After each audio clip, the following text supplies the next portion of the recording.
ओम त्र्यंबकं यजामहे सुगंधिं पुष्टिवर्धनम् उर्वारुकमिव बन्धनात् मृत्युर्मुखीयमामृतात् बाबाधवळेश्वराय नमः। दीपं ज्योति परं ब्रह्म दीपं ज्योति जनार्दनः दीपहरतु मे पापो पूजा दीप नमस्तुते। महाप्रभुधवळेश्वराय नमः।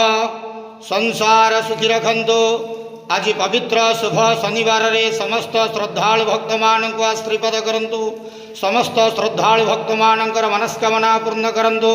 कर्म क्षेत्र उन्नति करंतु। ग्रहरिष्ट मान खंडन करंतु। जगतर मंगल करंतु। विश्वर कल्याण करंतु। आपणकर नाम विख्यात करंतु। सेवकर डाक श्रवण करंतु। महाप्रभु धवळेश्वराय नमो नमः। बाबा धवळेश्वराय नमो नमः। संसार सुखी रखंतु आनंद जवार हरि बोलो।